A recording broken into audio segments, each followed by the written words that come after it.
Chapter 20, The Beautiful Selene. The latest alarming news stresses the idea that Tyrians as well as Trojans shall opportunely settle upon the moon. A certain very intelligent writer stated, when the human being arrives to the moon, he must dispossess himself of countries and flags, of destructive weapons and imperialistic ambitions. Instead, he will carry the conscience of his own humanities and his best scientific devices in order to investigate the truth about that which might be inside the circles, seas, and elevated mountains of Selene. This would be with the aim of providing the Earth with metals and resources in general, which could be extracted from the lunar surface. It would be iniquitous and criminal to exploit such resources for war purposes, to valorize the rights of conquest and to pretend that the occupation of the lunar surface is only for one or two countries, thus establishing small Americas or small Russias. We must not carry to the moon our pretentious racial prejudices, neither the predomination of strong nations over weak ones. And if Selenite colonies are established, these would not be slave prisons nor penitentiaries, but communities where cooperation, fraternity, and mutual sacrifice would be the condition for a precarious survival that may be painful in its beginnings. Beautiful words, magnificent intentions, sublime vows. Unfortunately, the crude reality of life is different. Such phrases are suitable for angels, but we are perverse demons. May God bless the sublime longings of that author. We would certainly like for all people to think like him. Yet, to our disgrace, the reality is very different. The evilness of this subject matter starts precisely with the Tower of Babel, in other words, with the absurd system of cosmic rockets, which is the vital outcome of ignorance. Extraterrestrial ships led by a crew from other worlds should be the solution. However, this demands a major effort, and it is obvious that the terrestrial people mortally hate the upright path. To reduce the psychological I to dust, to receive merits, to eliminate wars, to abolish frontiers, etc., is an abomination for the evil ones. Nevertheless, it is obvious that these are the fundamental conditions for cosmic navigation. Any given planetary humanity who accomplishes with these requisites receives the cosmic ships, the flying saucers. The system of rockets is a violation of the law. Very ancient traditions state that the Atlanteans, Titans, wanted to assault the heavens. Therefore, they were fulminated by the terrible lightning of cosmic justice. We, the terrestrial people from this century, are now at the end of a new crossroad. The personal encounter with the genii is inevitable. Such an event could be performed on Selene or Mars. In any case, the facts will speak for themselves alone. The moment in which we have to listen to rules and regulations will arrive. We are now before the philosophical question of to be or not to be. All prophecies, such as they are written, must be fulfilled in one way or the other. Either the kingdom of heaven is established on the earth, or the annihilation of all its inhabitants will be the inevitable outcome. The choice lies in the human being himself. Nevertheless, the initial responsibility lies upon the shoulders of the spiritual leaders of the whole world. These present affirmations given in this Christmas message of 1969 to 1970 would have caused laughter in other times. Nonetheless, now everything is different, for Tyrians and Trojans shall opportunely settle on the moon. It is obvious that successively more powerful cosmic rockets will be invented, and that in future decades many people will travel to the moon. It is unquestionable that the great whore, this present humanity, will export to the moon all of its abominations. It is obvious, clear, and evident that on our neighborly satellite, the terrestrial people will establish hotels, all type of residences, cabarets, gambling houses, brothels, etc., etc., etc. The lunar night that endures about 14 consecutive days will evidently give a marvelous spectacle to the tourists. The lunar atmosphere, which is emphatically denied by the astronomers, certainly exists, although in a very rarefied form. Indeed, it is indubitable that the non-existence of a lunar atmosphere similar to our terrestrial one is not an obstacle in order for our neighborly satellite to possess a certain ionosphere. It is obvious that the ionospheric lunar field possesses a small density, although it permits the production of certain luminous phenomena of a thermoelectric nature. These alone can explain the apparition of variable spots, as well as places of great luminosity or brightness, which are observable during the nights of the full moon. The decomposition of electrons and ions into positrons and negatrons or antipositrons evidently advances us to the intimate knowledge of those marvelous electromagnetic zones with great electrical conductivity. The very tenuous or fine lunar atmosphere could be artificially improved upon with appropriate scientific methods and procedures. This celestial body, the moon, which has been a source of fascination for humanity, aroused this first impression from Lovell. It looks like chalk or sand from a grayish-colored beach. The image of the moon, just as it was picked up by Apollo 8 and sent back to the Earth, was described by the North American astronauts as vast, desolated, and impenetrable, something like a gigantic pumice stone. It is obvious and clear that the moon is a dead world, a cosmic cadaver. Therefore, that absurd affirmation which states that the moon is a world in the process of birth is frightfully ludicrous. It is also an absurdity to affirm that the moon is a piece of the Earth hurled into space. It is evident that in some very remote places from the lunar crust, very sparse residues of vegetal and animal life still exist. It is unquestionable that under the lunar subsoil, possibilities of water exist in some places. Eventually, the explorers of the selenite soil could observe the reality of that bridge mentioned by Kehoe, whose observation he credited to John J. Gonneal, science editor of the Herald Tribune newspaper. It is evident that such a bridge was installed by intelligent creatures. Therefore, it is not a simple natural phenomenon. The moon is the satellite of the Earth, exclusively from the viewpoint of celestial mechanics. When this matter is considered with a more philosophical viewpoint, we can and must even emphasize the idea that the Earth becomes the satellite of the moon. As astonishing as this unusual declaration might appear, the scientific knowledge is not ceasing to confirm it until satiation. The evidence in favor of this fact is found in the tides, in the changing cycles of the many forms of sicknesses which coincide with the lunar phases, in what we can observe within the development of plants, and in the very marked influence within the phenomena of conception and human gestation. The moon, as any world from the infinite space, was born, it grew, it aged, and died. The moon was a living planet in the past great cosmic day. Hence, it had a very rich mineral, vegetal, animal, and human life. The moon is the mother of the Earth and incessantly rotates around its daughter, the Earth, as if, indeed, it were a satellite. Therefore, the moon represents the principal and most important role in the formation of the Earth itself, as well as in the population of it with human beings. It is indubitable that the mother moon, when exhaling its last breath, transferred all of its vital powers into its daughter, the Earth. Therefore, the archaeologists can discover under the lunar subsoil ruins of gigantic cities that existed in the past Mahamanvantara. It is evident that the moon can be utilized as a cosmic platform for future voyages to other inhabited worlds. Any Jivanmukta or Mahatma can verify for himself that previous manifestations on the lunar world existed. It is obvious that the moon was in other times the abode of the Selenites. It is not difficult to comprehend that 7 human root races evolved and devolved on the lunar crust. In accordance with the wise law of recurrence, which is always processed in all of the worlds, it is obvious that the first Selenite human root race was a generation of giants. Based on this cited law, we can comprehend without much difficulty that the last families of Selene were Lilliputians, extremely small in stature. The devolving regression of this Selenite humanity until its prime elemental, germinal state is unquestionable. The repose of these elemental germs during the Great Pralaya is, as a fact, an axiom from ancient wisdom. The law of the eternal return made possible the new development of these elemental germs of life.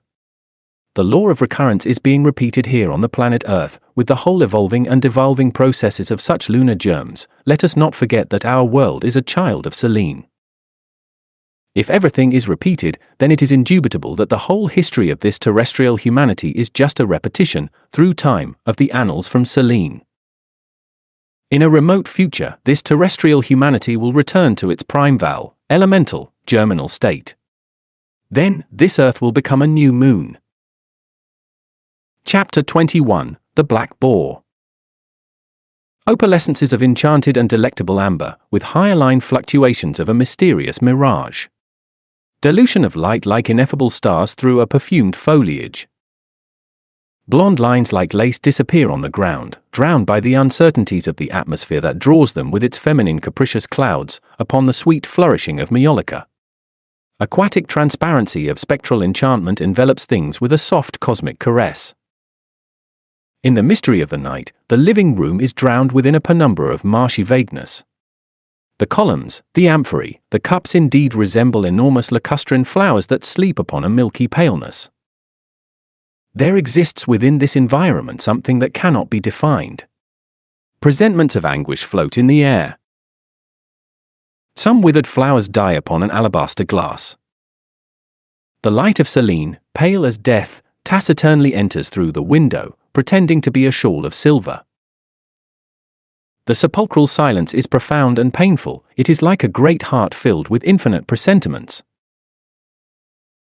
Upon the nocturnal sky, sprinkled with stars that sweetly twinkle, the tinges are slowly fusing. The last solar rays resemble great red scars, which die behind the enigma of the leaves. It is a strange hour in which the sapphire sky feels the infinite pain of dying. The beings and things are born and then die within the profound bosom of an obsessional dream. The shadow grows, little by little. It becomes gigantic, it resembles a monster that swallows life. Profound calmness, freshness of the foliage, nakedness of the flourishing night, defoliation of roses from the dusk, which palely fall upon the silence. Foggy is the globe of the elusive moon, along with a delectable iridescence of mirages upon the cold paleness of the forest, which is filled with a tenderness impossible to narrate with words. On this delectable night, I am neither alone nor accompanied. I find myself in plenitude. I open the book of the dead of the ancient Egyptians. Thus, I scrutinize the mysteries of the region of Bhutto, the world of pure spirit. I know that region. Yes. Yes. Yes. Down below, I opportunely left my cadaver, my cadavers, my eyes, within the submerged mineral kingdom, within the underground world, within the region of Mendes. Therefore, I am a defunct one. This is why I comprehend the book of the occult abode. I know the three ineffable aspects of the Divine Mother Kundalini, the igneous serpent of our magical powers.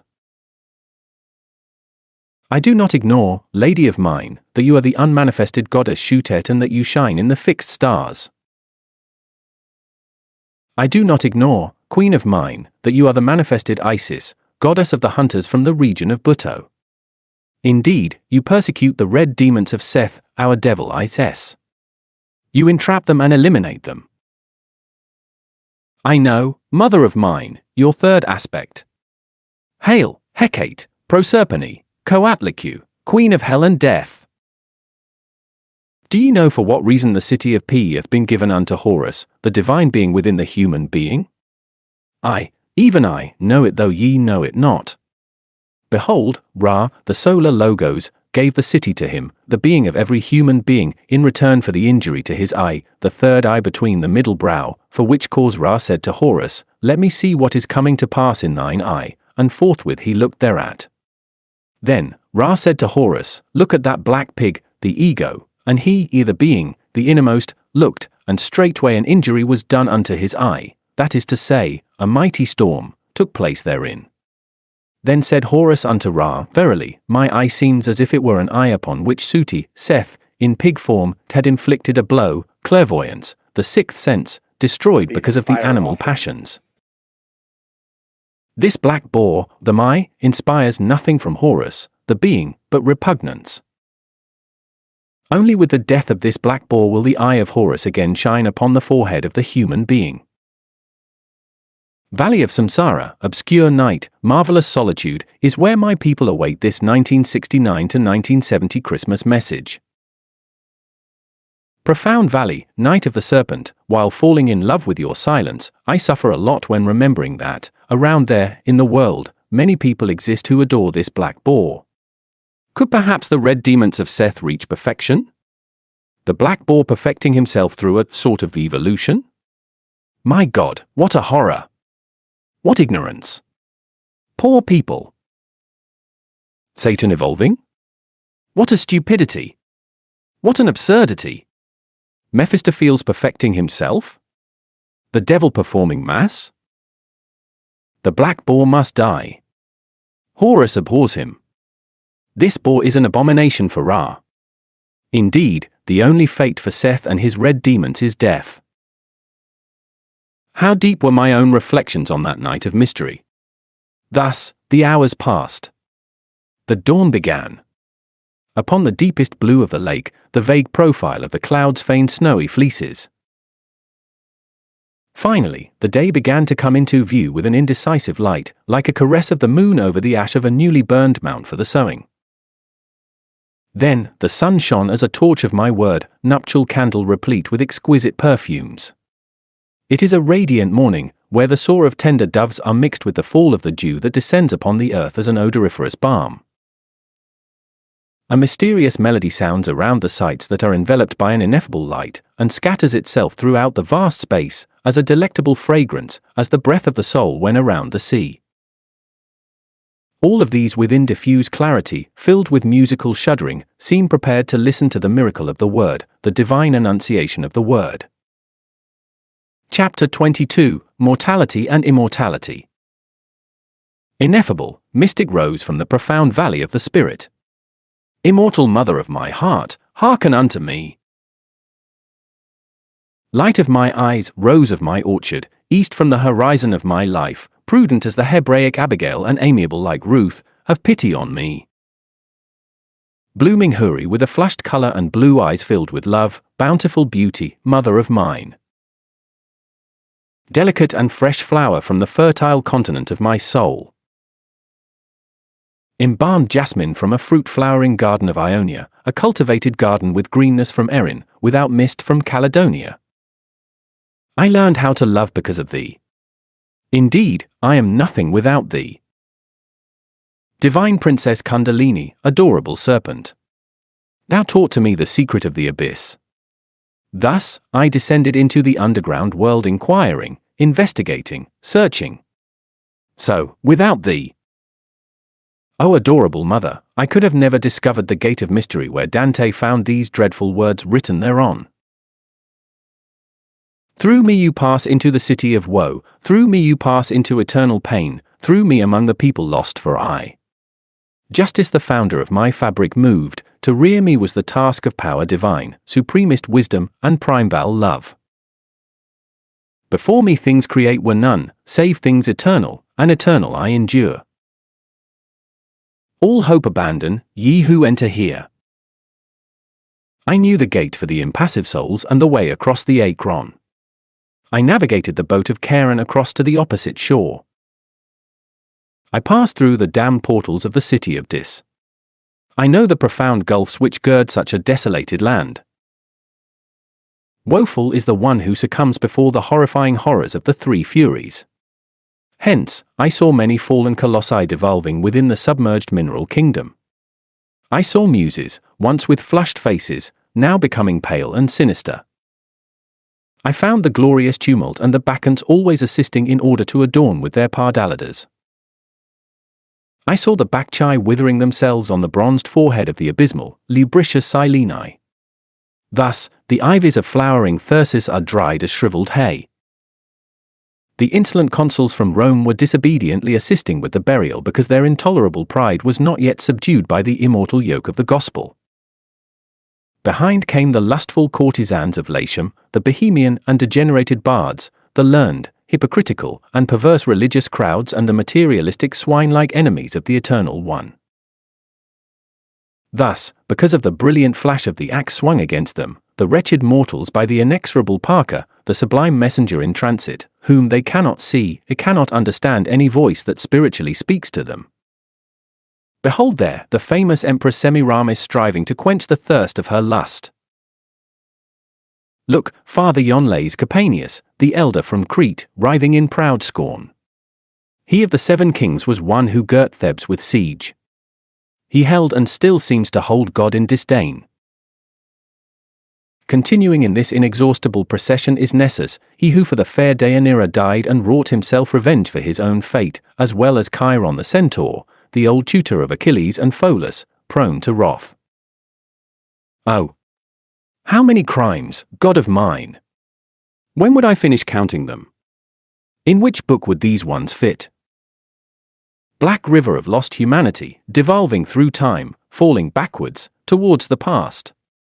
Beloved reader, God grant along the way that a soft aroma of white lilies may pour from your life, so that you may drink the crystalline nectar of the honest pleasure, free from woes. Do not descend, my child, because the descending ladder has 7 steps, and at the end of it is the cycle of the terrible necessity. To become beast, plant, and stone again inside the infernal worlds is indeed more bitter than bile. Remember the cruel harpies who cast the Trojans out from the Strophades Islands. Dante found them tormenting the involuting plants in the Averno, making them bleed with their execrable claws. I want you to know that within the very core of the earth, where the abominable throne of Dis is found, I have seen fossilized creatures reducing themselves into comic dust. Horrifying, unforgettable, and dantesque spectacle.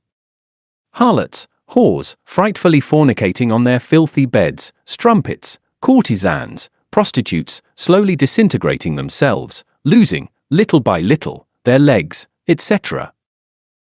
The second death is dreadful and horrifying. The ego and the lunar bodies disintegrate very slowly in the Tartarus. It is a repugnant suffering for the lost souls. Just let Medusa come, then we shall turn him into stone. The 3 Furies cry, we should have punished the Theseus assault. Opportunely, a while ago, O God of mine, while in a profound meditation, I saw 2 lost souls departing from within the Averno after their second death. Fortunately, they now neither have ego nor lunar bodies, yet their sacred tunics were indeed stained by the mud of the earth.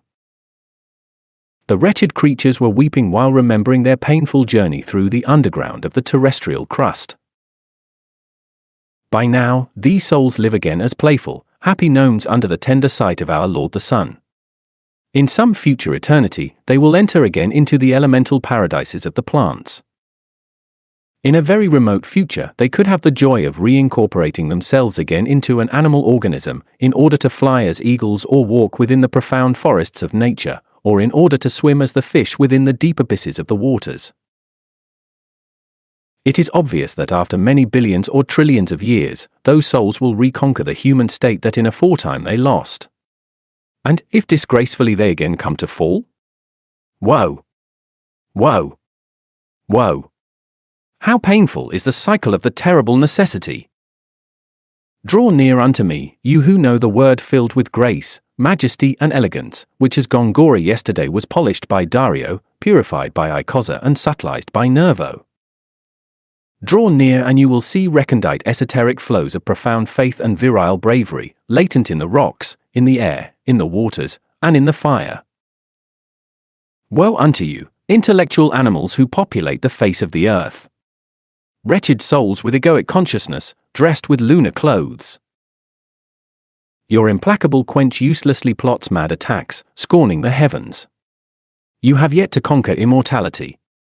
Therefore, the submerged devolution within the infernal worlds awaits you. I am now with my open soul going to narrate to you a mystical and transcendental experience. Please listen to me. The pleasant night was injuring me with its chaste beauty and with its whole brilliantly incentive principle. We, a group of Gnostic brethren, while holding our hands, were performing a magical chain on the patio of the house. We prayed very much, yes. Then, we made an invocation. We called Anael, the angel of love. On top of the temperate walls, the limpid foliage, swinging with the breeze, was delectably laughing, and the silvery-crowned ripples of the rivulet were shaking out the refreshing gracile of its laugh. A clear and sweet voice disquieted my senses. Was this a voice of a siren or lullaby from the sea? Behold! Behold! Behold! The angel Anael is approaching. Yes! Yes, we all answered. Our eyes attentively gazed at a flock of white doves who happily soared aloft of our abode. I still remember that bird of silver and fire, Anael, so pure, so tender, so soft. This one was the guide. Anael! Anael! Anael, we all exclaimed. That night was sweet and pleasant, tenuous and fragrant.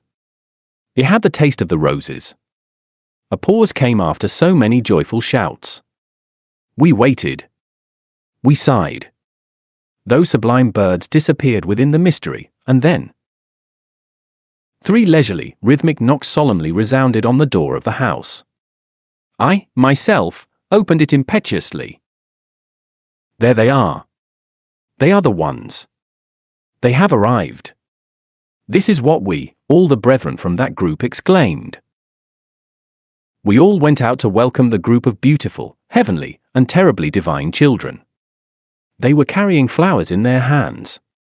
While in their presence, one feels as if one is reviving the infancy. I felt the desire of playing. We can verify that these very beautiful creatures were dressed with the wedding garment of the soul, the solar bodies. Inside the soul of these abundantly pure angels, we do not find anything that in one or another way could be similar to the eye of psychology. Only the being shines inside those children. It is obvious that those holy gods intensely loved this wretched, suffering humanity. It is obvious that in a remote past these venerable ones worked in the forge of the Cyclops. Their glorious bodies make them immortals in all of the departments of the kingdom. It is not difficult to guess that they radically eliminated the lunar bodies. I humbly prostrated myself at the feet of Anael, the angel of love. I needed to consult him about something. His answer left me completely satisfied.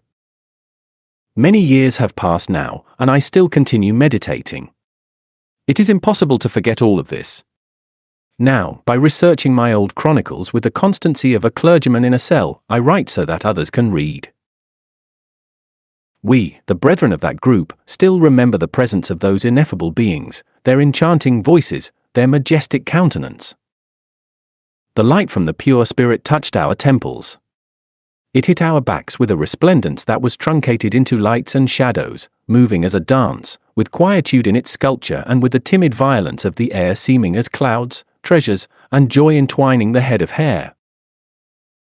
As does the prism, the waves of light, very clear and empty, quenched our thirst, while sinking us without voices. A pure fire, within slow resounding whirlwinds. I return into my solitude, to reflect and meditate. Whence this manifold creation sprang? Who knows the secret? Who proclaimed it here? The gods themselves, these divine angelic creatures came later into being. Gazing into eternity. Ere the foundations of the earth were laid. Thou wert. And when the subterranean flame shall burst its prison and devour the frame, thou shalt be still as thou wert before. And knew no change, when time shall be no more. Prior to the dawning of the dawn of the Mahamanvantara, the unique form of existence without limits, infinite, and without cause, was extended alone in a dream without fantasies. Thus, life was unconsciously palpitating inside the abstract absolute space, within the whole extension of that omnipresence, which is perceived by the open eye of Dharma. God never dies, this is what is stated by the hairy bards crowned with laurels. We sing unto the nightfall of the gods. The death of the Eternal One is very relative. Let us raise our chalice and pray. When the cosmic night arrives, the army of the voice submerges itself within the bosom of the profound, absolute and unconditioned space. It is obvious that God then ceases to exist within the universe. The great voice re-emerges when the aurora of the great day begins to dawn. Then, the Spirit of God is moving upon the face of the waters. Chapter 23, Constructing Molecules. René Du Bois stated, "Science's great spectacle still continues with its role, however, now it is represented hidden behind the curtain without an auditorium or connoisseurs. Only the performers intervene. Near the stage in trance some few loquacious and wrongly informed charlatans sell confused imitations of the great rites to the public. Miracles at a low price have been promised to the world, though they no longer partake of the glorious mysteries." In the dawning of life, the complex matter of our bodies was found latent within the elemental atomic germs. However, very slowly it developed itself throughout the incountable centuries. It is obvious and clear that four basic types of molecules always intervene within the various processes of gradual transformation of organic matter. Proteins form part of the most important structural matter of all organisms. It is evident that proteins in the form of enzymes concretely serve as specific catalyzers. Without them, the vital chemical reactions would develop very slowly or would absolutely not develop. Any given molecule of protein has hundreds of amino acids. These amino acids are intelligently linked in a marvelous chain that tends to form a spiral, along with atoms of hydrogen, which, as a very wise nexus, firmly hold these spirals in their position. It has been told to us that although some 80 amino acids are very well known, only 20 intervene in the elaboration of proteins. In like manner, as the 28 letters of the Spanish alphabet can be arranged in order to form infinite combinations, likewise, these amino acids can be arranged to form infinite combinations which clearly express their functions. Nucleic acids. The essential quality of life depends upon these admirable substances for the continuity of existence. The form known as DNA, deoxyribonucleic acid, never leaves the cell's nucleus. It preserves itself as a store or depository of instructions for the correct functioning of the cell. It is unquestionable that its ally, the RNA, ribonucleic acid, is the transmitter of instructions that come from the DNA's message and are carried to the portions of the cell that elaborate proteins. The amino acids are very wisely entwined or concatenated during the process in order to satisfy the norm of DNA. The DNA molecules consist of two spiral chains. These are magisterially ordained in such a way that resemble a double helix spiral staircase of an extended longitude. The splendid sides of this formidable spiral staircase consist of units of sugar and phosphate. The steps or ascents are linked purines and pyrimidines. There are only 4 purines and pyrimidines inside the DNA: adenine, cytosine, guanine, and thymine. In a very subtle way, these are indeed in charge of transmitting messages similar to the punctuated and linear code of the Morse alphabet. Those inside the RNA are the same ones with the exception of thymine, which is substituted by uracil. Lipids. These are a fundamental group of organic greasy matters that store vital energy and form part of the structure of the cell. Their molecules consist of atoms of hydrogen and oxygen linked in a complex assemblage of atoms of carbon. Polysaccharides. These are a chain of sugar molecules that accumulate energy and that compose the valuable cellular walls in a form of cellulose. It has been stated to us that a cellulose molecule consists of 2,000 units of glucose. Eminent scientists emphasize the idea that the polysaccharides form part of the numerous families of the carbohydrates. It is indubitable that the 4 primary elements of these vital substances, namely hydrogen, carbon, nitrogen, and oxygen, are precisely the most active chemical principles of the universe. It is worthy to mention the very interesting fact, that only the proteins and nucleic acids contain hydrogen. It is notorious that sulfur is found within many proteins, since phosphorus is an indispensable component of nucleic acids. Back in the year 1930, it was discovered that the atmospheres of the planets Jupiter and Saturn were very rich in methane and ammoniac, and subsequently it was verified that methane was very abundant on Uranus and Neptune. These investigations contributed in order to enforce the idea that the primeval atmosphere of the planet Earth belonged to the methane-ammoniac type. Indeed, Uy mistakenly supposed that ultraviolet light and electrical discharges could equally liberate molecules within the atmosphere and allow them to cluster in order to form more complex organic compounds. They investigated for the synthesis of the organic compounds Clu. Miller supposed that the origin of life is found within an archaic atmosphere dominated by hydrogen. Certainly. However, it is unquestionable that hydrogen in itself is the first emanation of the universal primordial matter, Mula Prakriti. However, if we want to know the origin of life, we must delve deeply into profoundness. The word matter is very discussable since it encloses many concepts. The dictionary explains it as material, stuff, wood, concern, action, thing of affair, cause, occasion, substance, nature, etc. Therefore, matter is something very intellective, abstract, vague, undefined, since it virtually includes, contains, a whole procession of ideas. The term procession etymologically signifies theory, when it is used in the learned style or treated in the style of ancient Greece, meaning theory of the Panathenea. Matter in itself as substance, per se, surpasses, transcends, exceeds, the narrow frame of Euclid's three-dimensional geometry. The infinite processes of matter are multidimensional, this is obvious. Hence, perceiving the things from this angle, it is obvious that the earth with all of its varieties of phenomena existed before, within the fourth dimension. Continuing with the inductive system, we can and must even emphasize the idea of an existence even more ancient for our world within that which is called the fifth dimension.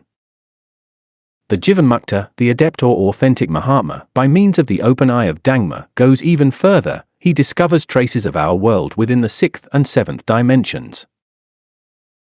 This open eye is the purely spiritual sight of the adept. However, it is necessary to clarify that this is not clairvoyance, but rather, it is the faculty of spiritual intuition, through which the direct and true knowledge can be acquired. The Neoplatonic and Oriental deductive system, opposite to the Aristotelian inductive system, allows us to comprehend the staggered descent of our world from the unknowable to the knowable, gradually passing through one dimension into another, until crystallizing in its present dense form. It is obvious that during the planetary descent, all of the vital germs develop themselves by constructing molecules. It is unquestionable, effective, and real that cells, organs and organisms develop themselves with atoms and molecules. Inside any given living germ, the cosmic energy operates in three modes, namely, centrifugal, centripetal, and neutral. If the first of these three forces becomes extroverted and basic for the action, it is obvious that the second one introverts itself, attracting atoms and organizing molecules, while the third one serves as a point of support. The planet Earth, throughout its staggered descent, finally penetrated into this three-dimensional region, carrying a formidable cargo of germs and organisms. It is evident for any Mahatma that the most valuable treasure brought by this great ship called Earth was the first human root race, who lived on the North Polar Cap. It is unquestionable that at that time, the present North and South Poles were located on the equatorial zone. It is evident, positive, and authentic that if we exclude the faculty of intuition, the internal and spiritual eye of the adept, then we lamentably fail in these types of investigations, because the first 500 million of years related with the whole geological history of the Earth in this region of three dimensions seems buried or lost in a definitive, radical, and absolute way. The task of reconstructing the mode in which life and its primeval forms might have emerged becomes very difficult indeed, due to the total lack of information regarding fossils from that epoch. Apart from some vestiges of algae, the most dignified, trustful data dates from about 500 million of years, that is to say, from an epoch much prior to the era in which the most important events of evolution took place. We can affirm with a certain degree of scientific trust that cellular life, as we know it on the surface of the Earth, exists in millions of other places of the universe. Nevertheless, this does not deny the possibility of other types of matter that could be called living matters existing, which in accordance with the pattern that we have formed in relation with our Earth might be strange for us. Accordingly, we have transferred life from the limited place that a little while ago was considered a special and unique event, into a state of multidimensional, widely expanded matter within the whole universe. 5 are the indispensable basic factors for the transformation of matter into living cells, namely, 1. Formation of the most simple organic compounds. 2. transformation of these ones into more complex organic compounds. 3. Origin of chemical products, the clue of life, such as the proteins and nucleic acids. 4. Origin of structures and metabolisms, chemical energy. 5. Evolution of metabolism. Apply the 5 basic factors of this formula to the organism in process of crystallization and the problem of the origin of life is solved. Clarification: I am utilizing the term crystallization in a convenient form, so that it can indicate or point to the arrival or entrance of any organism into the 3-dimensional region. It is obvious that the organisms in their way of crystallization were submitted to incessant preterite evolutions within the superior dimensions of nature. Therefore, to search for the origin of life exclusively in this 3-dimensional region would be an absurdity, an incoherence. Chapter 24: The Revolution of the Consciousness. Fruitful blossoming gardens of solar splendor that burst with delicious fruits are like rivals to honey's sweetness. Like Orpheus, who tames the fierceness of the brutes with the sound of his lyre, whosoever possesses the attributes of a troubadour shall clarify everything with the word. Thus, the darkness is dissolved, light is created. Lo and behold that I advance towards the abode of the King of Gods, the Father who is in secret. A winged spirit leads me. Hail, O thou who soars throughout the expansions of heaven and who illuminates the Son of the White Crown, the Son of Man. Be granted that my white crown, which shines on the head of the saints, could be under thy protection. Be granted that I can live at thy side, Father of mine. Lo and behold that I have collected and reunited all of the dispersed members of this great God. Now, after having entirely created a heavenly path, I advance throughout this way. Book of the Occult Abode, CELXXVI. If the people would understand what it is to collect and reunite all of the dispersed members, the distinct fractions of our interior being, which are unfortunately bottled up within too many subconscious elements. If those wretched mortals would comprehend the necessity of becoming integral, unitotal, complete.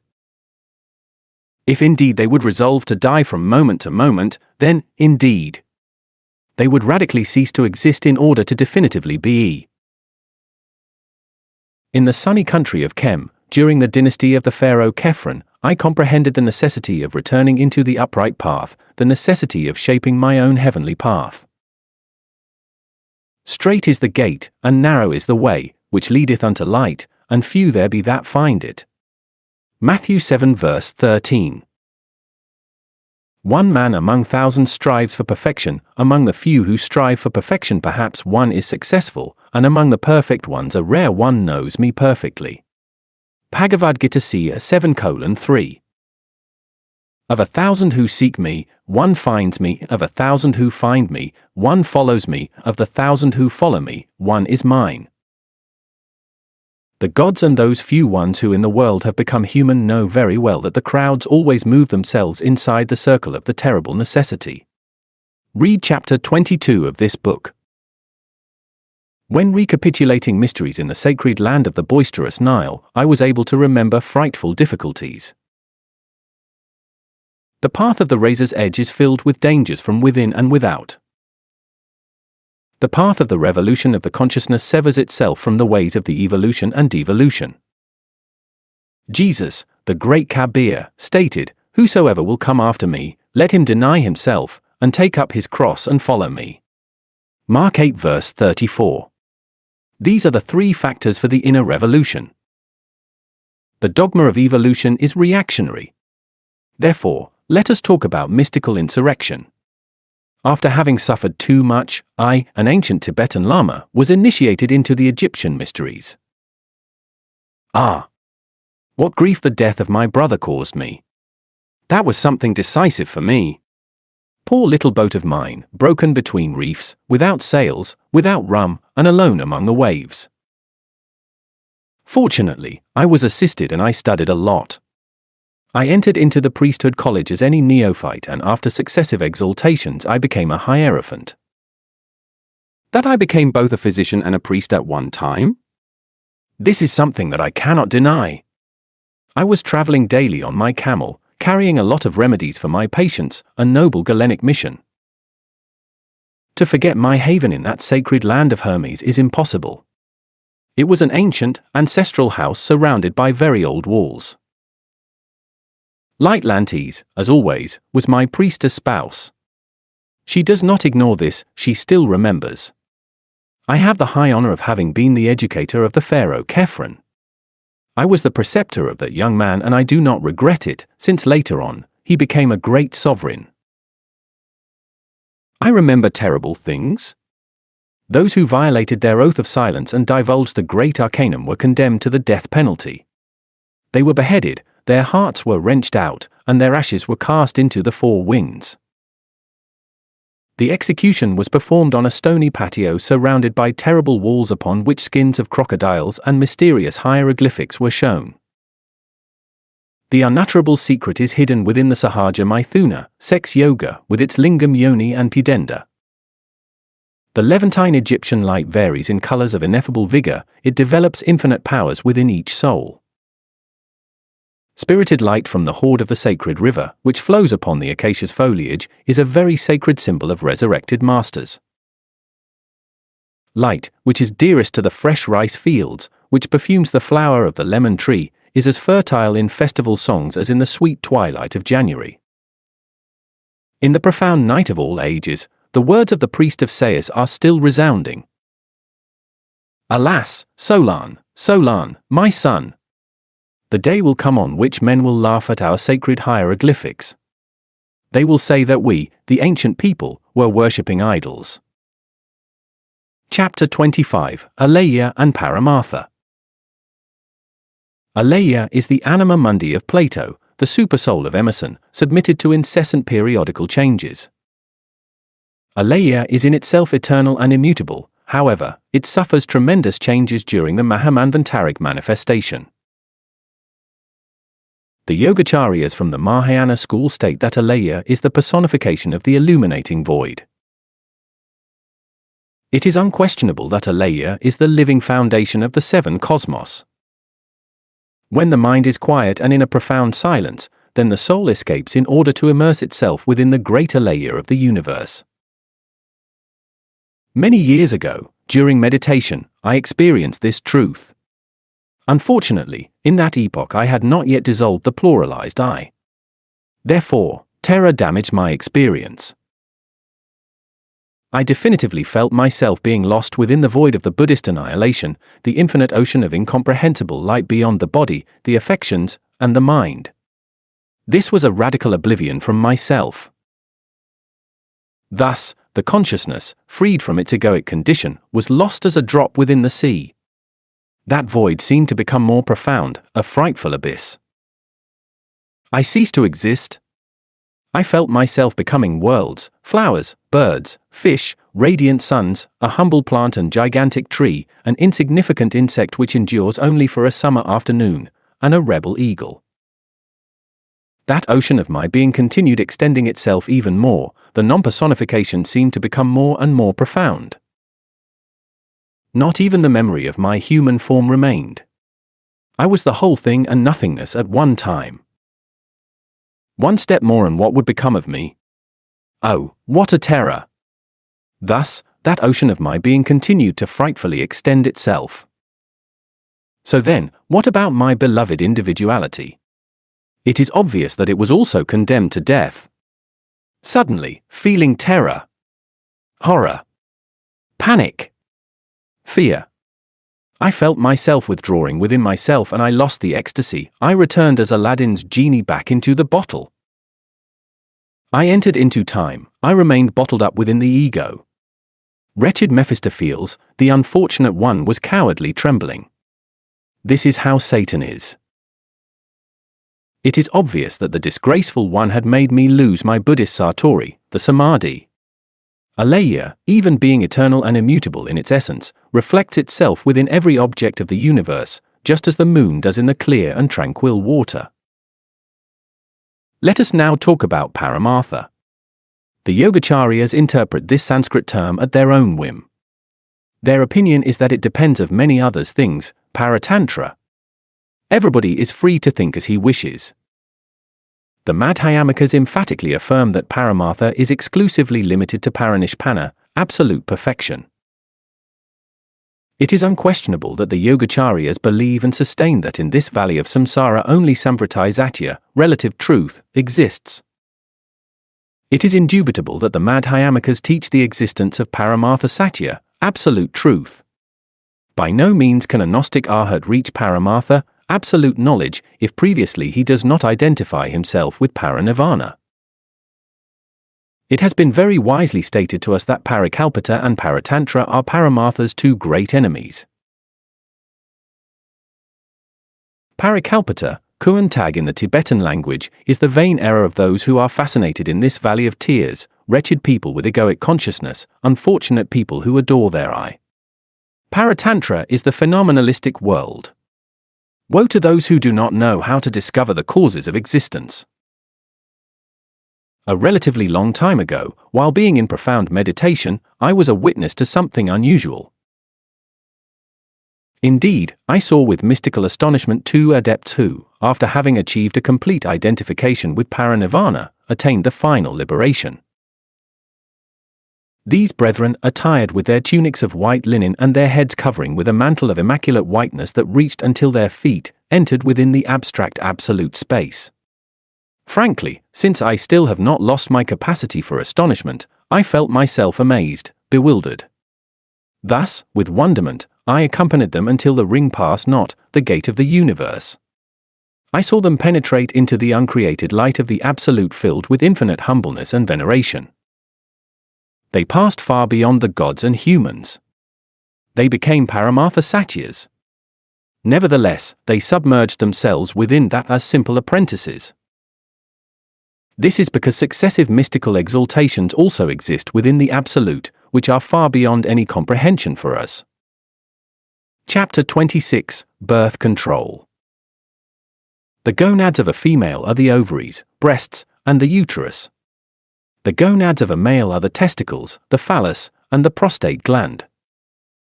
In synthesis, such generative glands are marvelous sexual microlaboratories. It is unquestionable that the cited glands possess a double function, since they have internal and external secretions.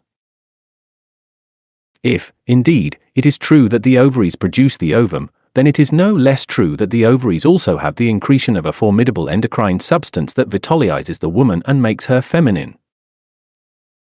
It is true, effective, and real that the testicles have the ens seminis, the entity of semen, as external secretion.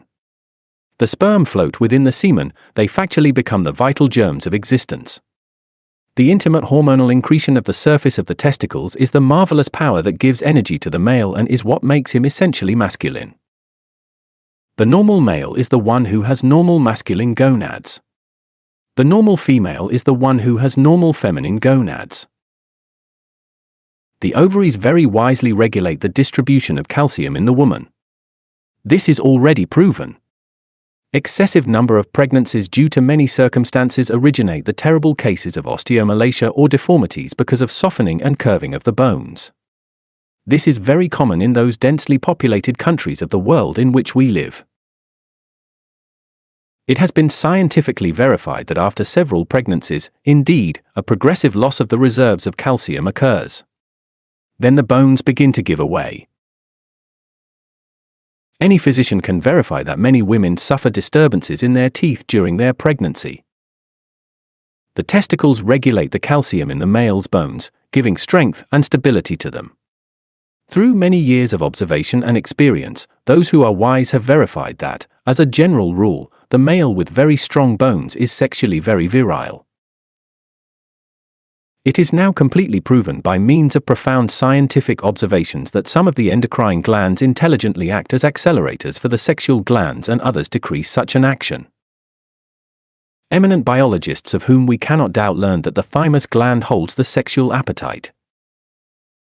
It is known that the ovaries emit an ovum every 28 days in accordance with the lunar cycle.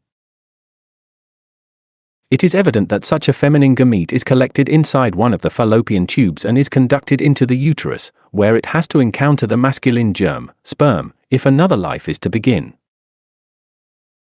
It is demonstrated that there does not exist a more impelling force in its expression like the exertion performed between the masculine and feminine germs when they want to encounter each other. Birth control is a crime, however, conception control is an obligation. In these times of worldly crisis and demographic explosion, three absurd systems for control of conception exist, namely 1. Physical. 2. Chemical. 3. Biological.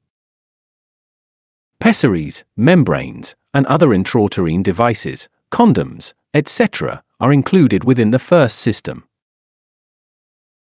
The second system is comprised of spermicidal pomades with a base of arsenic, mercury, etc., cellular venom.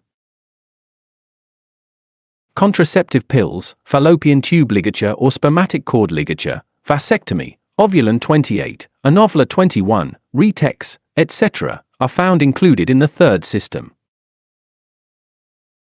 It is obvious that all these contraceptive physical procedures that are 100% mechanistic, in addition to originating organic destruction that is often irreparable, also corrupt human ethics in a radical way and conduce towards degeneration. It is unquestionable that any type of pomades which are applied in the vagina cause chemical irritations and disequilibrium of the cells on the neck of the womb. It is indubitable that all of the biological contraceptives, the ones which prevent the descent of the ovum into the womb, cause a frightful disequilibrium on the marvelous axle between the hypophysis and the gonads. It is indispensable to comprehend in depth the tremendous power of those vital agents called lysosomes, because without them the nucleus of the organic cell can never be kept alive. It is by all means manifest, clear, and positive that the stabilized lysosomes on the spermatozoa and ovum originate healthy and strong creatures. The contraceptive pills and the rest of the biological and chemical elements destroy the lysosomes from the spermatozoa and ovum. Therefore, this originates sick, insane, paralytic creatures, deaf and mute people, blind children, idiots, homosexuals and lesbians, etc. The scientists have verified that the pomades which are applied on the neck of the womb with the purpose of blocking it, destroy the cellular lysosomes. These destroyed lysosomes act freely, annihilating cells and originating ulcers and cancer within the vaginal walls and the neck of the womb. The lysosomes, in a completely harmonious activity within the living cell, constitute the foundation of existence. Various forms of lysosomes exist, namely lipase, fats, catalase, oxidase, peroxidase, protease, proteins, hydrates, hydrogen. It is obvious that the lysosome in itself is an electromagnetic enzymatic center. The K-meson lies within the living nucleus of the cell. When it irradiates towards the periphery, it originates the intracellular lysosomes by means of the law of the eternal heptaparaparshinok. The superficial tension, the osmotic and encotic pressure of all the cells, red cells, spermatozoa, etc., are stabilized when in harmony with the infinite, when in contact with nature. The detergents, insecticides, spermicidal pomades, drugs, animal hormones, carbon monoxide, etc., destroy the lysosomes from the spermatozoa and ovum, etc. The vital air, far away from the cities, the prana from the forests, the sun, the pure water, etc., fortifies and enriches the organism with prodigious lysosomes. Certainly, the lysosomes are the active agents of the organism's vital depth, the lingam surya. The physical, chemical, and biological procedures in fashion for birth control destroy the lysosomes. Therefore, they originate frightful sicknesses, they terminate life. The international Gnostic movement has revolutionary scientific procedures and methods for conception control. Our system has formidable advantages, such as not destroying the lysosomes. Our plan constructs lysosomes, it enriches the human organism, it vitalizes it. I want to emphatically refer to the Hindu Sahaja Maithuna, the famous Italian Carezza. Abundant documentation exists about all of this within the famous Hindu Karma Kalpa and within the works of all the medieval alchemists like Sendivogius, Paracelsus, Nicholas Flamel, Raymond Lully, etc. It is lamentable that the Hindu Karma Sutra was adulterated and deformed in a very monstrous, sinister, and abominable way. The biologists have evidenced through many years of observation and direct experience that the sexual glands are not closed capsules, since they excrete and increte hormones. The root of the word hormone comes from the Greek language and signifies anxiety of becoming, strength of becoming. The astonishing vital power of the sexual hormones is evident. Therefore, to save them, to learn to increte them, to make them return inwardly and upwardly with the same purpose of enriching life is not a crime. It has been completely proven that the sexual hormonal incretion intensifies the hormonal production of all the endocrine glands. The sanguineous torrent conduces sexual hormones, it transports them, puts them in contact with all of those glandular microlaboratories. The non-ejaculation of semen, not reaching the orgasm, is radical in order to avoid conception and in order to intensify the hormonal incretion. If the male avoids the ejaculation of semen and if the woman also avoids the orgasm, then control of the problem of conception is resolved. Thelema, willpower, is what is required during the sexual act in order to withdraw in time, prior to the sexual spasm. The refrained sexual desire will make the creative energy ascend. This is how we perform the semination of the brain and the cerebration of the semen. It is obvious that the semen can transform itself into energy. It is unquestionable that the sexual energy rises up towards the brain. Specific nervous canals for the ascension of the sexual energy exist. Unfortunately, the scalpel cannot find them because these canals belong to the fourth dimension. I am now concretely referring to the pair of nervous cords known in India with the names of Ida and Pingala. In the male, Ida starts in the right testicle and Pingala starts in the left one. In the female, they start in the ovaries and are reversed. These two very fine nervous canals become amiably knotted in the coccygeal bone. Then afterwards, they ascend as two entwined serpents throughout the dorsal spine until the brain. The continuous ascension of the sexual energy throughout these nervous canals radically transforms us by converting us into mutants, genii. We are concretely referring to the Sahaja Maithuna, sex yoga, white tantra. This is the unique healthy system in order to resolve the very grave problem of demographic explosion. This is the clue in order to control human conception in an intelligent way and without any harm. It is obvious that for lustful people, non-ejaculation is a frightful sacrifice. It is opportune to affirm that nature does not perform leaps. Therefore, the apprentice can and must perform this change little by little. If indeed what we want is the consolidation, the affirming, the fixation of our system, I consider it necessary to start with brief, very short-lived sexual practices, as much as 5 minutes daily. It is unquestionable that afterwards time can be prolonged in each practice. The great athletes of sex yoga are used to practicing the Sahaja Maithuna for 1 hour daily.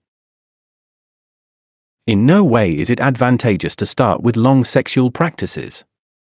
This change must be performed in a methodical way and with much patience, without ever dismaying. The movement of the phallus inside the vagina must be slow and very soft, avoiding violence. It is convenient to remember that if the sexual movements are performed very strongly, then the outcome is the spasm with the lamentable loss of seminal liquor. When the danger of ejaculating comes forth, it can be avoided by means of controlling the breath. In this case, the male will withdraw his phallus very fast from within the vagina and will lie in dorsal decubitus, lying down on his back. Afterwards, he will retain his breath by closing his nostrils with his thumb and index finger. If he has to inhale again, he can do it, but he should try to hold his breath as much as is possible.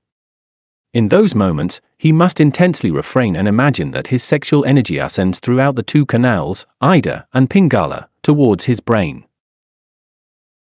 The same procedure can and must be utilized by the woman in order to avoid the orgasm and the loss of her sexual feminine liquor. In the sacred land of the Vedas, any female yogi who knows the Sahaja Maithuna knows how to control the danger of the spasm by means of the retention of her breath. If while performing this effort the neophyte fails in the beginning, he must not dismay. In the end, with much patience and efforts, he will learn. After many years of patient learning, the Sahaja Maithuna will become a couple's normal function, the standard of their sexual life. One among the marvelous advantages of our system is the advantage of preserving sexual potency during the whole life. In our 1970 to 1971 Christmas message, we teach the practical way in order to engender healthy, intelligent, and strong children by will and within a properly planned method. Chapter 27, The Egyptian Sohu. Golden clouds bathe the wall. The black crows, still not whitened by the alchemist's work, are cawing on top of their nests, upon which they obviously wish to keep lounging around. Meanwhile, the bride, the lonely and young soul, bottled up within the ego, melancholically sighs. Her hands, for a while, abandon the loom where her fate is incessantly woven and unwoven. Thus, she directs her eyes towards the blue curtain of heaven which isolates her from the world. Wretched Budhota, unhappy soul, she is certainly very lonely. Her fiancé, her eternal beloved, the spirit, is journeying in remote lands. All the nights lonely in her bedroom, solitude oppresses her heart and her tears fall as mild rain, fecundating the earth. The moon is gone and the Pleiades are not shown. It is midnight. Time is slipping away. Meanwhile, lying on her bed she rests. Oh, how lonely she is. As the wind from the forest which incrementally shakes the corpulent oaks, so Eros shakes and agitates her, wretched isolated one. Ah! If she could attire herself with the wedding gown! If she could betroth herself with her beloved one! Unfortunately, the wretched one is dressed with lunar rags, with the suit of desire and animal mind. If she could know the secret of the philosophical stone! If she could understand it, if she would not reject it! O ageless stone, so old as the world! Why do people hate you so much? It is written with golden letters that Hahila, daughter of Nadir, loves Sheben, the most intrepid among the warriors. You know this. The clue, the secret of the philosophical stone lies in sex. Read the previous chapter of this book. The soul can elaborate to Soma Heliacon, the wedding garment, the Egyptian Sohu, only based on incessant sexual transmutations, by working with the Sahaja Maithuna. Wretched solitary soul, dress yourself with the nuptial attire, betroth yourself with your beloved one so that you can sit at the table with the guests. The kingdom of heaven is like unto a certain king, which made a marriage for his son, and sent forth his servants to call them that were bidden to the wedding, and they would not come. Again, he sent forth other servants, saying, Tell them which are bidden, Behold, I have prepared my dinner, my oxen and my fatlings are killed, and all things are ready, come unto the marriage. But they made light of it, and went their ways, one to his farm, another to his merchandise, and the remnant took his servants, and entreated them spitefully, and slew them. But when the king heard thereof, he was wroth, and he sent forth his armies, and destroyed those murderers, and burned up their city. Then saith he to his servants, The wedding is ready, but they which were bidden were not worthy. Go ye therefore into the highways, and as many as ye find, bid to the marriage. So those servants went out into the highways, and gathered together all as many as they found both bad and good, and the wedding was furnished with guests. And when the king came in to see the guests, he saw there a man which had not on a wedding garment, who had not fabricated the Egyptian Sohu, the solar bodies, and he saith unto him, Friend, how camest thou in hither not having a wedding garment? And he was speechless. Then said the king to the servants, Bind him hand and foot, and take him away, and cast him into outer darkness, there shall be weeping and gnashing of teeth. For many are called, but few are chosen. Matthew 22 verses 1 to 14. The Egyptian Book of the Occult Abode states, Go across to the farthest limits of heaven. Then, just as becoming Horus, thou hast obtained a glorious body, the Sohu, the wedding garment of the soul, in like manner thou hast obtained the crown of Nemes. Indeed, thy word of power overtakes until the farthest limits of heaven. Therefore, she took possession of the divine attributes of Horus, the being, which are those of Osiris, the inner logos of each one, in the region of the dead, in the region where live those who have dissolved the I. Lo and behold that Horus, the being, repeats for me the consecrated words pronounced by his father, the being of the being, in the day of the funerals of the I make the double lion head god who guards the crown of Nemes, the crown of sanctity, grant it unto thee, so that thou canst soar throughout the roots of heaven and see what exists until the furthest limits of the horizon. God grant me that I might be admitted into the occult secret and that the contemplation of the mystery of the birth of divinity be granted unto me. Lo and behold that Horus dresses my members with his glorious body. It is written in the mysterious pages of the great book of life that it is necessary to be born again in order to enter into the kingdom of heaven. This is the second birth of which the great Kabir Jesus spoke to the Rabbi Nicodemus. Except a man be born of water, semen, and of the Spirit, fire, he cannot enter into the kingdom of God. The Book of the Occult Abode states, Lo and behold that I am born and I come into the world in the universe of Restau, the kingdom of God. Thanks to my priests, or gurus, libations in front of Osiris, the inner logoi, I enjoy of the blessings among the glorious Sohu bodies. I am welcome among the spirits of Restau, the world of the logos, and there I grow. To be born in the Restau with the Egyptian Sohu, marvelous synthesis of the solar bodies, is the extraordinary fruit of the fig tree. This tree has been, is, and always will be the living symbol of sex. Woe unto the sterile fig tree! The Christian gospel states the following. Now in the morning as he, the great Kabir Jesus, returned into the city, he hungered. And when he saw a fig tree in the way, he came to it, and found nothing thereon, but leaves only, and said unto it, Let no fruit grow on thee henceforward forever. And presently the fig tree withered away. Chapter 28, The Unconscious Itself. In accordance with Hegel, the unconscious itself would never have undertaken the vast and laborious task of developing the universe, except with the hope of reaching a clear consciousness of itself. The term unconscious is in its depth very ambiguous, doubtful, confusing, and discussable. However, we may use this term in a conventional way in order to indicate or point to a creative mystery, something that is much beyond the consciousness. It is unquestionable that Para-Brahman, the universal spirit of life, transcends all of that which is called consciousness. Therefore, it is obvious that we may call it unconsciousness. Within this strictly human theme, we can and must even emphasize the idea that before transcending the consciousness, we first need to awaken it. Certainly, the idea about the absolute consciousness behind any phenomena is extremely vague, incoherent, and imprecise. It is absurd to confuse the consciousness with the absolute being. Unfortunately, many philosophers fall in those aberrations of the mind. Sat, the unmanifested absolute, has nothing to do with the consciousness, because the latter, as brilliant as it might be, is like a miserable wax candle before the uncreated light of that which has no name. Unquestionably, the Schelling and Fichte schools have become greatly severed from the archaic and primeval concept of an absolute principle. They have only reflected upon an aspect of the fundamental idea of the Vedanta.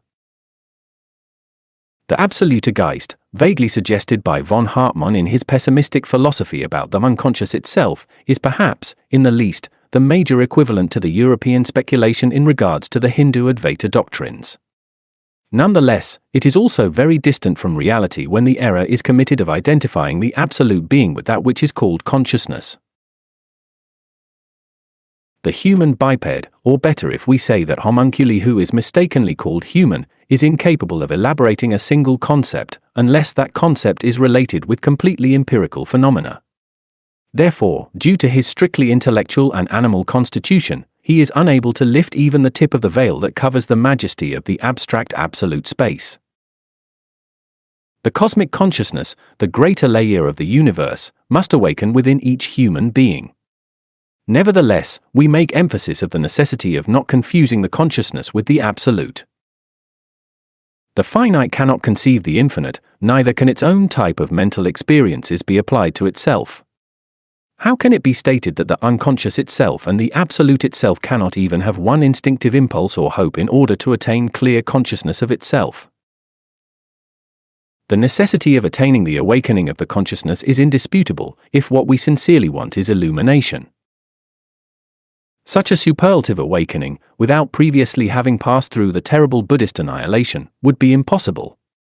I want to emphatically refer to the destruction of the I, to the death of the myself. Two types of illumination exist. The first one is called death water because it has bonds. The second one is praised as the great life because it has no bonds. It is direct experience of the illuminating void. In order to experience in a complete way the illuminating aspect of the consciousness, we must first of all and by all means become conscious of our own selves. It would not be possible to submerge ourselves within the current of sound, within the illuminating void, without previously turning asunder the bonds that in one way or another bind us to the consciousness. We transform the subconsciousness into consciousness with the annihilation of the ego. However, afterwards, we must destroy the shackles which connect us to the consciousness. The illuminating void is the unconsciousness itself. Here we are utilizing the term unconsciousness in the sense of something that is far beyond the consciousness. Have you ever heard about anupadaka? The strict and rigorous sense of this word signifies without parents, without progenitors. Osiris is the father who is in secret, the particular monad of every one. Isis is the duad, the feminine aspect of the father, the divine mother Kundalini. Horus is the innermost, our divine spirit, the triad.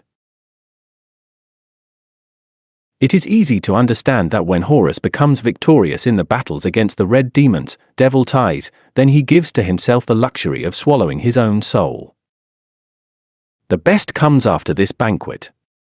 Father, mother, and son, in other words, Osiris, Isis, Horus, these three divine fires with a diamond soul, are mixed, fused, and integrated amongst themselves in order to form one single flame, an anupadaka.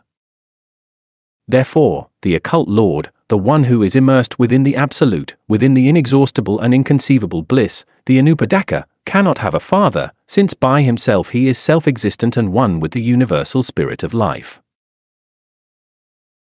The mystery of the hierarchy of the Anupadakas within the abstract absolute space is far beyond all possible comprehension for us. Chapter 29, Green Fireballs. In these moments of worldly crisis, the modern scientists are confronting an enigma from space. I want to emphatically refer to the mystery of the green fireballs. The green fireballs shine, sparkle, flare, then afterwards, as if they were turned off by a remote control switch, they vanish without leaving a single trace. It has been stated to us that the residents of Albuquerque, New Mexico are accustomed to these types of mysteries for the obvious reason of living next to the Los Alamos plant of atomic secrets. Travelers know very well that the military forces from Sandia Base are at the edge of the city. This is the place where, for the disgrace of this afflicted world, the terrible atomic bomb is armed. It is evident that the famous White Sands Laboratory, specialized manufacturer of controlled remote projectiles, is located in the same state. Nevertheless, in spite of all this secrecy, the inhabitants from that place felt bewildered. They became astonished and overwhelmed when they saw a brilliant ball of green fire silently passing through the infinite space.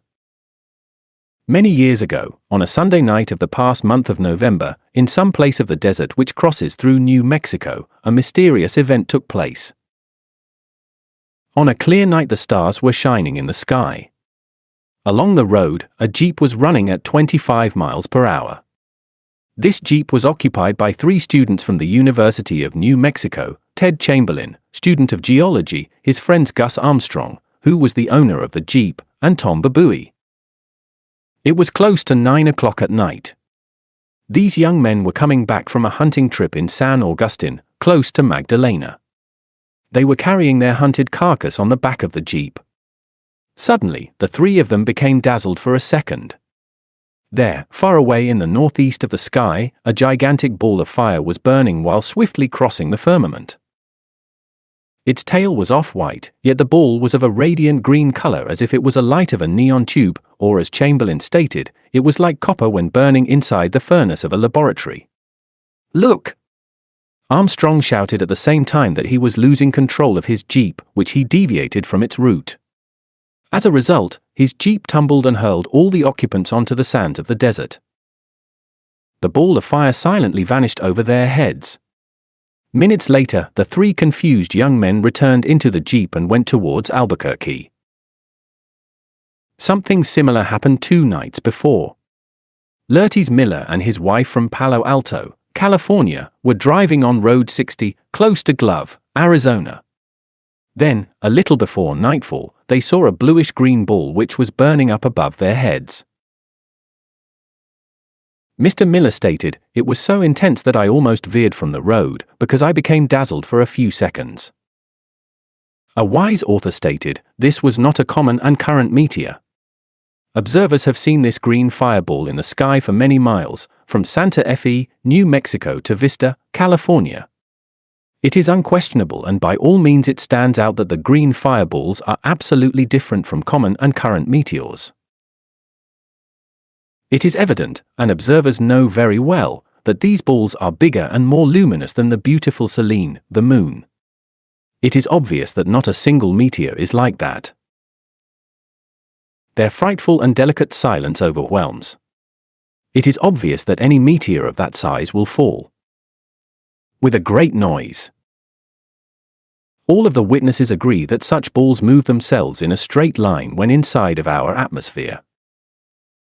It is clear that any big or small meteor falls in a concave curve when entering into our environment. Now, infinite conjectures exist about the mystery of these green fireballs.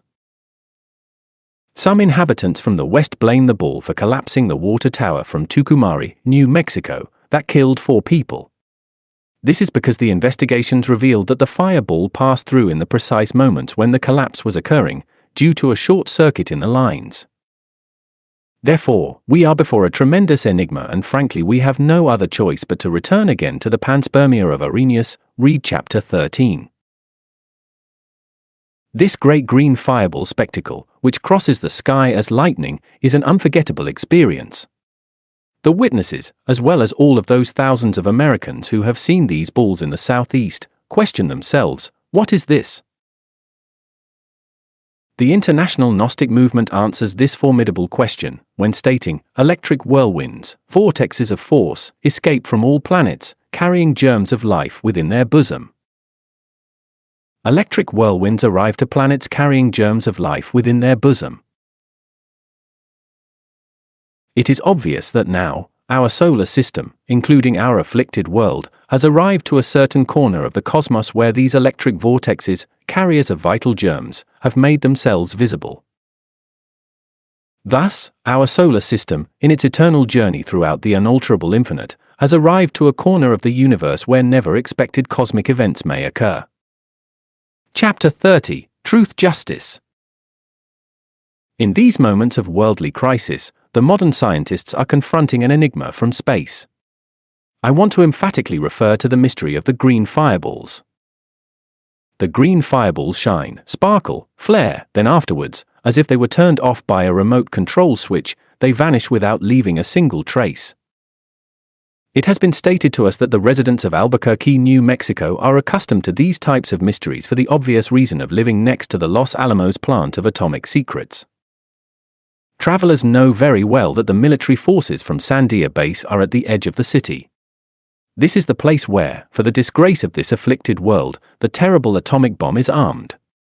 It is evident that the famous White Sands Laboratory, specialized manufacturer of controlled remote projectiles, is located in the same state. Nevertheless, in spite of all this secrecy, the inhabitants from that place felt bewildered. They became astonished and overwhelmed when they saw a brilliant ball of green fire silently passing through the infinite space. Many years ago, on a Sunday night of the past month of November, in some place of the desert which crosses through New Mexico, a mysterious event took place. On a clear night the stars were shining in the sky. Along the road, a jeep was running at 25 miles per hour. This jeep was occupied by 3 students from the University of New Mexico: Ted Chamberlain, student of geology, his friends Gus Armstrong, who was the owner of the jeep, and Tom Babui. It was close to 9 o'clock at night. These young men were coming back from a hunting trip in San Augustine, close to Magdalena. They were carrying their hunted carcass on the back of the jeep. Suddenly, the 3 of them became dazzled for a second. There, far away in the northeast of the sky, a gigantic ball of fire was burning while swiftly crossing the firmament. Its tail was off-white, yet the ball was of a radiant green color, as if it was a light of a neon tube, or as Chamberlain stated, it was like copper when burning inside the furnace of a laboratory. "Look!" Armstrong shouted at the same time that he was losing control of his jeep, which he deviated from its route. As a result, his jeep tumbled and hurled all the occupants onto the sands of the desert. The ball of fire silently vanished over their heads. Minutes later, the 3 confused young men returned into the jeep and went towards Albuquerque. Something similar happened 2 nights before. Lurtis Miller and his wife from Palo Alto, California, were driving on Road 60, close to Glove, Arizona. Then, a little before nightfall, they saw a bluish-green ball which was burning up above their heads. Mr. Miller stated, "It was so intense that I almost veered from the road, because I became dazzled for a few seconds." A wise author stated, "This was not a common and current meteor. Observers have seen this green fireball in the sky for many miles, from Santa Fe, New Mexico to Vista, California. It is unquestionable, and by all means it stands out, that the green fireballs are absolutely different from common and current meteors. It is evident, and observers know very well, that these balls are bigger and more luminous than the beautiful Selene, the moon. It is obvious that not a single meteor is like that.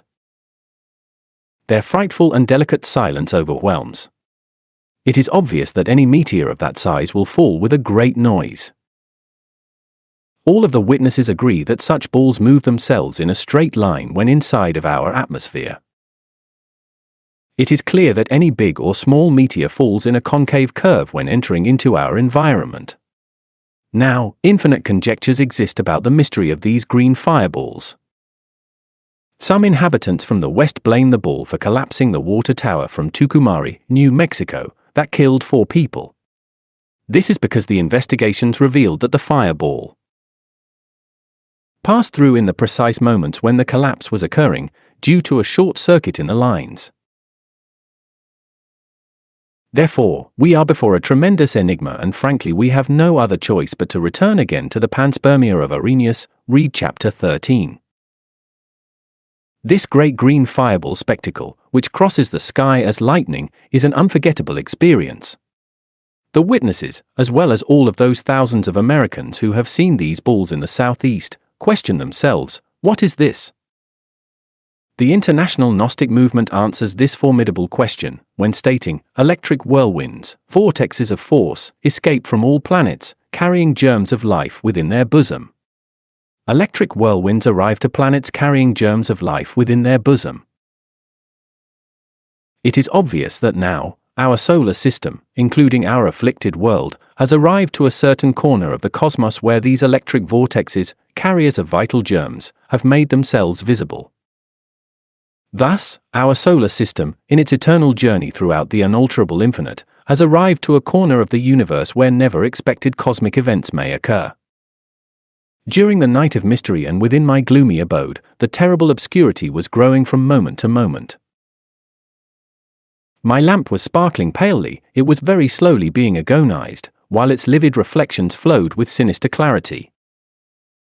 From outside, in the street, the roughness of the inclement wind was making my windows rattle. The rain, falling with much clattering, was lashing the glass, and when the chaos, the tempest, scratched with its lightning sword, I then thought of the valley of darkness and the mansion of the perverse ones. Let my soul not to be subjugated nor dragged in captivity by the demons.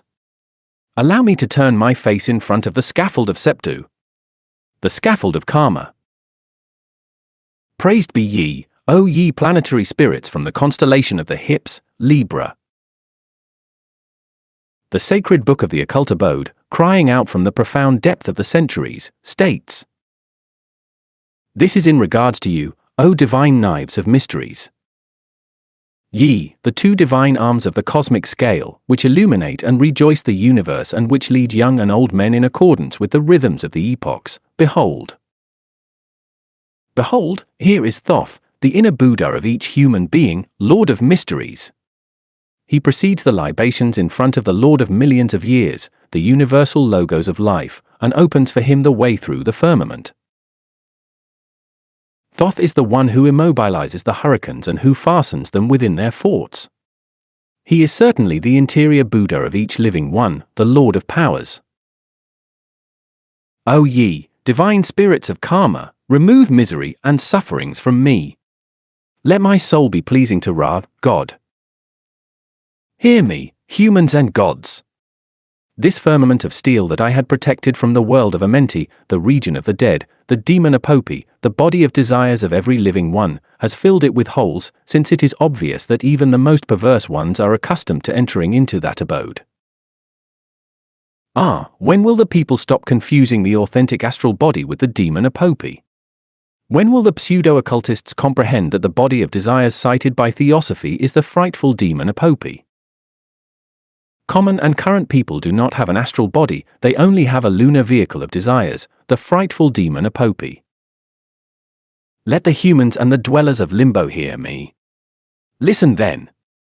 You need to build the astral body in the forge of the Cyclops. Ra abhors the demon Apopi. Therefore, it is natural that every authentic self-realized defunct one, after having dressed himself with the Egyptian Sohu, must eliminate the demon Apopi. The Book of the Dead states the following. Lo and behold that I come in among the heavenly hierarchies, and I deliver forever Ra from the dragon Apopi. I shall watch. I shall watch. Indeed, the dragon shall not ever come nigh unto him. I shall have power over the magical signs which are placed in front of me by the demon. I shall constantly receive sepulchral meals, and the god Thoth shall provide me with the magical power which should be the outcome of my deeds, of my karma, of life bygone.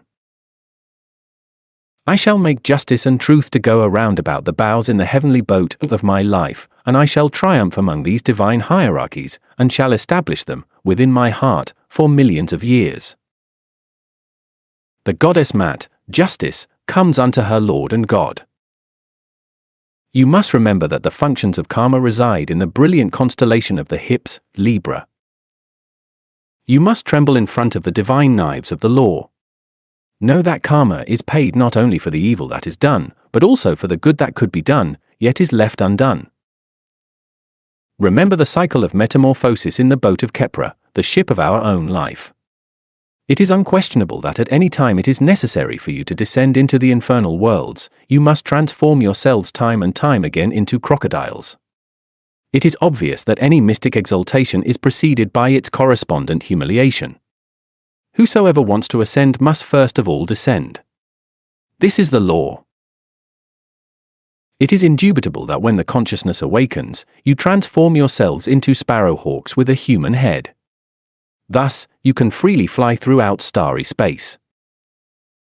Indeed, it is evident that you must transform yourselves into Nagas, serpents. The day in which you shall be like the lotus will arrive. May the gods furnish me with thy throne, O Ra! Furnishing me likewise with thy glorious body.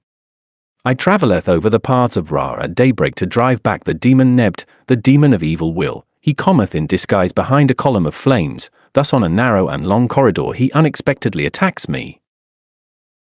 Verily, relevant to the dangers expected unto me I have been warned in advance. I attaineth unto thy boat, O Ra, and behold I sitteth therein, thus I receive the rightly deserved offerings. Chapter 31, The Homogeneous Basis. Revolutionary Gnosticism would never accept an anthropomorphic god in the style of the biblical Jehovah, seated up above on a throne of tyranny and hurling lightning and thunderbolts against this ant-hill-like human swarm. Nevertheless, it is well known that the international Gnostic movement has never been atheistic. Sincerely, we confess that force and forces are something very united in creation. gods, God exists, exclaimed Victor Hugo. It is obvious that variety is unity. Polytheism synthesizes itself in the unity. The total addition of all of those heavenly beings, namely, Elohim, gods, Dhyan Chohans, Dhyani Buddhas, angels, devas, archangels, etc., constitute that which is commonly named God. We have always believed that mortality and immortality are something extremely relative, and even when this seems to be incredible, the fact is that even God dies at the end of the Mahamanvantara. This does not signify annihilation of that which is divine. It is unquestionable that when the great cosmic day finalizes, then the army of the voice, the word, that which is called God, ceases to exist within the cosmos and goes inside the Absolute in order to be. To be is better than to exist, and the reason for the being to be is to be the being itself. Our legitimate existence is within the Absolute. This is a not being, a non-existence to the human reasoning. The Absolute is neither a God, nor a divine or human individual. It would be an absurdity to give form to that which has no form. It would be nonsense to try to anthropomorphize space.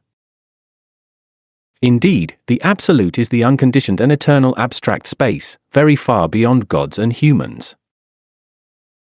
The heterogeneity unfolds itself from within the homogeneity when the dawn of the Mahamanvantara is dawning. Then, the army of the voice, God, is reborn again in order to create anew. Biologists are presently searching for their homogeneous protoplasm, and chemists for their protyle, while the science of physics is laboriously searching to verify that this force, magnetism, heat, etc. are all correlations of electricity. When reaching this part of the present chapter, it is necessary that we speak a little bit more clearly. Therefore, allow me to state what I in a direct way have experienced for myself. It is unquestionable that I have passed through the mystical experience of many previous pralayas, because I am an archangel of former Mahamanvantaras. The word to better define that where all things originate and dissolve is without a doubt the Sanskrit word prabhavapyaya. So, let this word be understood as a place or plane where all things originate and dissolve. Nevertheless, it is necessary to emphasize the transcendental idea that prabhavapyaya is neither the mother of the world, nor the womb of the cosmos, nor the material cause of our planet Earth. We, the Gnostics, found the root of the cosmos exclusively in Parabrahman and Mila Prakriti, the eternal Father-Mother, the divine androgyne. I cannot ever forget those moments of pleroma, those blessed moments in which the Father-Mothers taught unto their children the laws of nature. I remember that they were instructing them with delectable songs in the language of the light. Therefore, it is unquestionable that the existing malleable essence in itself, the homogeneous basis of the universe, must be searched for within Parabrahman and Mila Prakriti, the one, that which is under two aspects. While delving in this abstract subject matter that is very difficult for many to comprehend, I remember that during the profound night of Pralaya, the Father-Mothers or divine androgynes did not easily forget the universe that existed. Therefore, when this remembrance is projected in the abstract absolute space, within that which has no name, this forms paradises of inconceivable bliss. It is indubitable that if we would pick a marvelous flower from any of those Edens of the Absolute and if afterwards we would bring it to the cosmos, it would instantaneously cease having any type of existence. Chapter 32, Mutant.